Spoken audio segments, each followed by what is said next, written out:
that you keep saying, this is the speed I'm going, even slower. Yeah, you got it. You got it. Keep that slow. Keep that slow. Keep that slow. Keep that slow. He doesn't have the option. You keep that slow.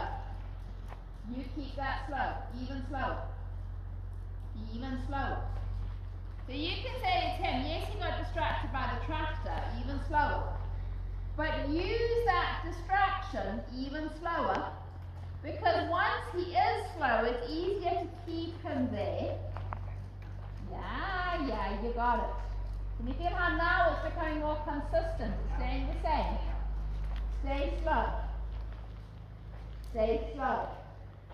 And it's a little bit like balancing on a balance pole or sitting on a Pilates ball. And he should stop. Become stiller. Become stiller. Resist that movement. Yeah, become even stiller.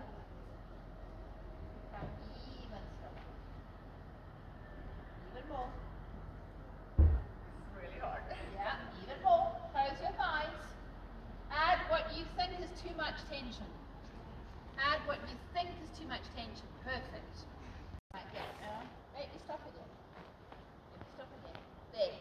Can you feel how that time you turned that tension on much quicker? You're not going to damage him by adding that tension. And up. So I make my hip bones narrower and I bring my hip towards my last rib. That for me is my way of doing it. Because just squeezing, I just get high. Yeah. Somebody else will think about this line here, tucking under, like they've got a tail. Other people go squeeze in. You've got to find what he says. Yes, that's the right answer. I can't tell you what's right. He's going to tell you what's right. Yeah? But it often is much higher tensegrity, higher muscle tone than you think it's going to be. So do it again and think maybe it's tucking your tail. Yeah, you got it. So what was it? Yeah, like dancing backwards. So this whole thing goes like this. Yeah? Do it again. Ask him to walk. You know, I was 2 or 3 days ago, I was walking on the beach and there was literally a gale force wind. I was pushing so hard to just not be blown over. And that's often how hard you've got to think about. How hard do you have to resist something? So do it again. Become still. You got it. There you are. What did you do? Because that was perfect that time. Yeah? Not squeezing as much here. Yeah? It feels like it just Lift it up here. Yeah, do it again. So how much tension do you need? I don't know. Ask him. Now he'll tell you. Walk on again. So some people will say out of a number out of 10, they had to use 8 out of 10. Other people say, oh, it's like 50 kilograms of pressure. Other people say it's whatever it is. You've got to figure out what it is that works. So now do it again. Become still. So shorten your front. I think about zipping up the zip on the front of my breeches. You got it. You see? That would be a little bit like me saying you have to drink your coffee black and hot. Yeah. Because everyone, does that make sense? Everyone has their own variation of it. Yeah. So men are more likely to think about pushing their back. Women are more likely to think about lifting their front up. But equally, your thigh is involved. You can't do this without an element of your thigh muscles at the same time. Yeah? So for one person, that navel backwards completely works. And for another 10 people, it doesn't. Yeah. Yeah? Because it feels like I can take my navel back. And nothing do anything yet. Yeah, nothing, no other parts will follow. So we need to find your version of how do you like to drink your coffee. You might say, I hate coffee. Or you might say, I like it with ice and sugar. You've got to find your version of the same thing. Does that make sense? Yeah. So, experiment, yeah? Good. And that's this whole experimentation. Some people will pull their zip up on their breeches. Some people will cut their tail. Some people will close their thigh. Some people breathe out. Some people think about making their lungs bigger. Whatever it takes. That was good. Yeah, What did you do the, there? the breathing out, did you say that sometimes breathing out through the back of your... Yes? Breathing out through the back of your ribs or breathing out through the back of your body. Yeah? A bit like a fish has got gills and they breathe through their back. So do it again. So breathe out and become still. It works. Yeah? Breathe out. And a lot of the yoga practices and things, as they breathe out, that breathing out gives stability and lift the guts, yeah? In slowing him down like this, you're saying the same thing. You're saying shorten your front line, lift your tummy, and that does pull into his ears. So as we change the balance of his body, he either sneezes, snorts, yawns, coughs, chews, or they go really busy with their ears. Yeah, because his ears, it's crazy, I can see it. Yeah. It's so, it happens stuff in his ears. So that big layer of muscle under his tummy, it's a bit like a hammock. It's what holds his belly up, yeah? And the hammock springs attach him to his ears. Yeah, okay. So as you do what you're doing now, as you are activating your tummy muscles, he activates his tummy muscles. That's why you're getting the sneezing, and that's why you're getting those ears. Because it's like the ropes of the hammock have to start to pull, and sometimes they need to stop and scratch their nose because they're like, oh, it's really making my tummy work. Yeah, he does it like with his ears. It's like crazy itchy ears. And sometimes they do it even if it's middle of winter and there's no mosquitoes. They're like, oh, it's like a mosquito in my ear. Okay. So now, gradually, over the next 2 or 3 circles, I want you to spiral your circle into the middle. So you go from a 20-meter circle down through an 18, 16, 14, all the way down to a 10-meter circle. In the center around us here in the middle. Think about your right side. So your right thigh, your right hip bone, your right rein. Sending him this way. It's like you're sending water. So it's not that this left side pulls him in, it's that the right side sends him in. Do you see there he wants to fall through that right shoulder? So we go, right rein against his neck. Remember, he's got 4 limbs, 4 legs. You've also got 4 limbs, 4 legs. You've got your front legs holding the rein. Does that make sense? Yeah. So when he tries to fall out through his right shoulder, it's your right rein and your right rib cage and your right arm that stabilizes his right front. Yeah, okay. This is good. Keep him walking. Now the smaller the circle, the more his right hind leg has to really work to stabilize his body around this right toe. Yeah. Come a little bit closer still.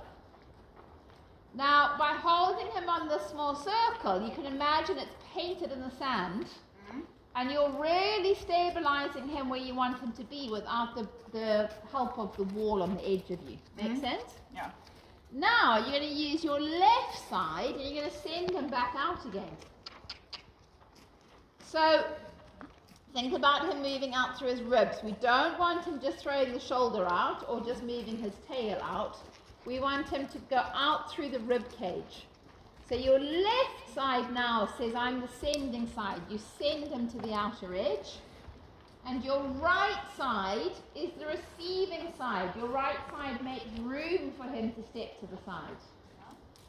Because what we're trying to show him here is, we can move him to the side. You can add a little bit more pressure from the leg, and it's not saying to him go faster.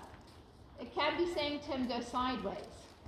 So your left side, you send him out, and as, exactly, good boy, as you're sending him out, You keep your seat bones slow. Does that make sense? Yeah. Because you put your left leg on to say to him, go away, and he's saying, keep moving him away. Keep pushing him all the way to the outer edge. Good. And by combining those two things, one, you're still controlling the speed of his legs with your seat bones, and two, being able to send and receive him. Good. Those are the baselines of all our controls. Can you see how now the walk is slower, it's more settled? And you see how he wants to reach that head and neck away from you. So by putting the sideways bend in his spine, by asking him to increase the bend in his spine and then decrease it, that helps the longitudinal, the forward back stretch in his spine. So one more time, bring him inward. Can you feel how settled and sensible that walk's got? So as you're saying to him, come in, as your right side is saying to him, step this way, your left side has to be saying to him, there is space. I am allowing room for you to come to this edge. Good. And the more you have that tensegrity, that hold in your pelvis, the more you're giving him information about what speed. This is good. Can you see how suddenly you increase the tensegrity? What did he do? His big head shake, and his tongue moves, and he yawns, and he's going, oh. Oh, I understand. Now left side on, send him outward. Good. He wants to go this way. Yeah. Oh, catch the right shoulder. Yeah, catch that right shoulder. Good. Good. Well done. Okay. On this big turn, we're going to... So, if you want to go at this speed, great. If you want to go faster, you put a little bit more energy, power, speed into you. And if you want to go slower, you add that tension to your body to slow yourself down. Make sense? Yeah. So let's play with this a little bit. Can you go a little bit faster? So put a little bit more zingy power in your eyes. Think about low down in your tummy. So now it is sending your navel towards his ears. It's like you're pushing a supermarket trolley or a wheelbarrow where you want it to go. And everything travels forward. Good. And your core, your tummy muscles, you own that space between the front of you and the back of his ears. Travel. A little bit quicker, a little bit bigger step. Go. A little bit quicker, a little bit bigger step. Good. Yeah. A little bit bigger still.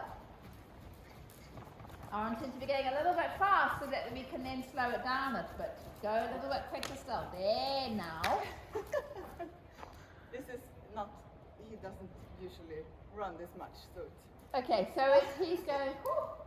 But can you see how you're controlling the speed of it? Yeah? When we're sitting on a horse, if we get focused on controlling them, we're always being reactive. Yeah? You want to be proactive. So you want to control you, because as soon as you control you, he will always come back to you. Yeah? Let's go again. So I want to make that trot bigger, faster, more power, more go. So make your rise a bit quicker. Send your tummy muscles towards his ears. Good. Now I want you to slow you down. Keep trotting, keep going. But think about the energy, the power being a little bit more upward. Yeah. And slower. Upward and slower. Good. Upward and slower. Yeah. Keep trotting. Upward and slower. Good. Now forward. Bigger and faster. Go. Bigger and faster. Go. Tummy muscles forward. Own that space in front of you and travel. Go. Go. That's good. Now slower. Make yourself slower and steady. Yeah. Keep the trot. Keep the trot. Tap the car. Keep the trot slower. Think about the energy, the power being more upward. Good. And then bigger again. Forward. Go. So you dictate the speed that you want to be going. Bigger. More forward. More go. Bigger. More forward. More go. Power. Go. Even more. Go. Tummy muscles forward. Really sending, that's it. Really sending that energy out the front door. We'll let him walk in a second. He's like, oh, I didn't do that. So closer to the roof. I'm going upward. Yeah. Your body knows it. Mm. Because you know how to walk on flat ground or how to walk up the staircase. Yeah. So it's not that your body, are you listening to the wind? It's not that your body needs to learn something new, because you know how to do that. Mm. Yeah. Yeah? Yeah. So for me, myself, it all comes through here. Mm. But for other people, it's much more about what's going on through their back, or what's going on through their head, or what's going on through the soles of their feet. Whatever it is, you do know the feel. Yeah. Yeah. And I think really, and it's also like I'm really stiff, so I can really feel it now. I don't have candy. I'm not the candy one. And I guess, I mean, when it's difficult for me to do that, then it's difficult for him to listen also, because I Yes. don't have the It's range not of subtle motion. enough. Yeah. Yeah. So that then ties in. So our spine bends sideways this way, and then our spine also bends forward and back this way. So for them to really work in a good forward way, they've got to be able to bend their spine forward and back. Yeah. But they can only do that if they bend their spine this way first. Yeah. Yeah? So a lot of physios will tell you, like I get really stiff here, and the physios tell me that every morning I should do this before I start, and swing and go opposite. So your hand touches the opposite shoulder and the opposite hip. So that mobilizes my spine sideways, and then it's easier to do a back bend or touch my toes or whatever I want to do. Yeah. Yeah? So what we did with him, can you bring the circle smaller? Can you push the circle bigger? It's the same. We're saying to him, can you bend your spine? Can you have less bend in the spine? Can you bend it more? And that way it's easier him to do that. Yeah, and I could really feel it, because it was like, also, I think he needs to like put them on, the muscles. Yes. And he didn't at first. Yeah. So it takes a while for him to start Yeah. activating them. And when he does, it's like, I can do also things. Yes. So if we add into that, think about a human. Your pelvis is this way up. Your pelvis is kind of like a ball. Yeah? And all your organs are inside the pelvis, mainly because of gravity. Yeah. Does that make sense? If you're a horse, their pelvis is this way. Yeah. Nothing's holding all of this in. But it's heavy. They've got a bale of hay in there. Yeah. So now they've got like a big hammock, like a big sheet of muscle and fascia under here. And that's what holds everything in. Yeah. And that hammock is tied up with hammock strings. So it ties up into their tail and to the lower back.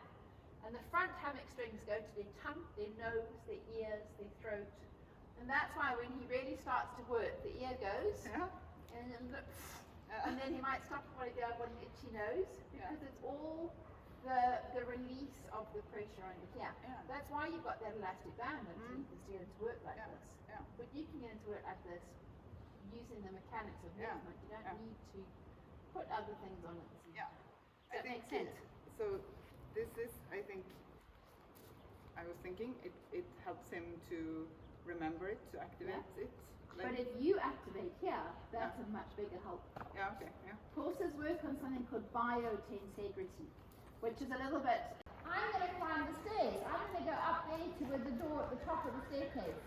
I'm going to put my energy on the upward. Good. You feel how easily that works? Yeah. It's also my, I said he needs to put them on, but I need to. I like, oh yeah. I know where they are. Oh yeah. So now, think about you taking longer, more reaching forward steps. So you think about pushing that wheelbarrow or that supermarket trolley out the front door. Can you feel how you've made that walk longer and more reaching? Yeah? Now imagine you're going up the stairs again. So think about putting more thought on the upward. You can even look up the stairs, up to those chairs at the top. Good. You see how that direction of force makes the biggest difference? Yeah. Now get longer, more reaching strides again. Tummy muscles forward, own that space in front of you and have them travel over the ground. Good. Now pause it and think about up. You got it. Is that clearer now? Okay, over the next 2 or 3 circles, reduce your circle towards us in the middle.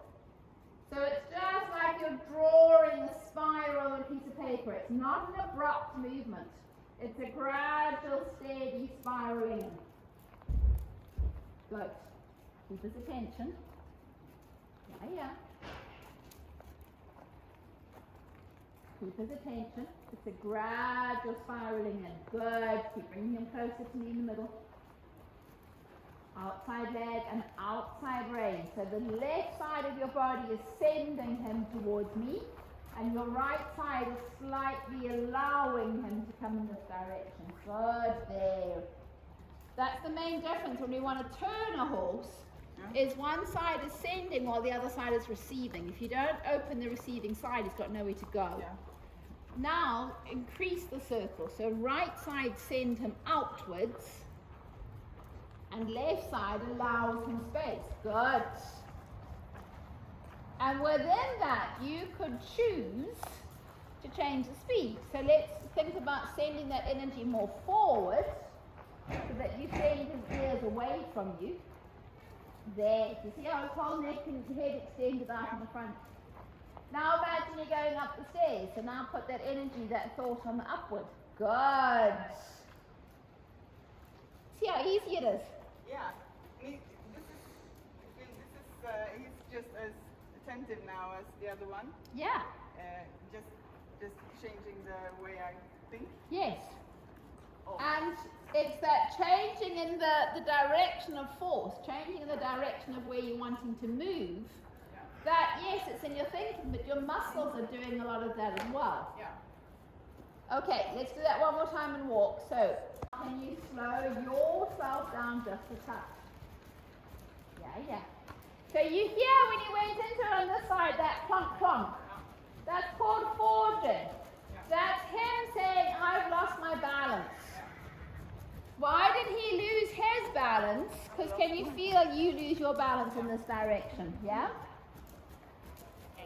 So, 2 things happen. Your right knee has come up. And because your right knee has come up, your brain is telling your right hand to pull. Does that make sense? Knee down. I'll explain more in a second. Knee down. Imagine you've got a pair of knee stirrups. So you've got foot stirrup, but more important is your knee stirrup. Your knee stays down into your knee stirrup. That's better. Knee stays down into that knee stirrup. Good. Now rise a little bit quicker and think about the direction of force being more forward. More forward. Knee stays down, right hand stays forward. Good. Right hand forward. Yeah. Right hand forward. Good there. Now think about the direction of force being more upward. So you slow your rise down. Imagine you're walking up a staircase. It gets tiring quick when you're going up the stairs. Well done. Yeah. Good. So when you went into trot there at the corner, you went, oh, he's not going to turn, so you pulled your right rein. You didn't need to. You could have sent him with your left side. Yeah? So now, push the circle bigger. Preparing to go into trot. Right knee stays kneeling. Keep that length in your right knee and thigh. When you're ready, ask him to trot on. Right knee stays kneeling. I'm sure I'm going to remember how to breathe if I... I'll keep talking to you, then you have to breathe to talk back. So, knees kneeling. Knee down. Good job. Knee down. Yeah. Look at that. Knee down. Can you hear? He hasn't forged once. Oh, there he did a little bit. Knee kneeling. And as long as you keep your knee down, your brain will believe you're in control. Do you see there? The knee comes up and that right hand comes backwards. Yeah? Forward to trot again. You're not the only one. All of us humans struggle with this. Trot, trot. I know you're getting tired, little boy. Not much longer. Trot, trot. So, knee down. Good. Tummy muscles, you keep thinking about how you own that direction of travel. Good job. Good. Oh, Good. And right hand forward. Good job. oh, that leg. What? And I had a note from last time that I should be brushing my teeth on the right leg. There you Did I go. do it? No. Will I do it? It's such, I've just spent the last 24 hours through airports, and I stand like this. Yeah. And I think, oh no, I should stand like this. Yeah. And I go, it's really uncomfortable, I'll stand like this. Yeah. Because as soon as something is not comfortable,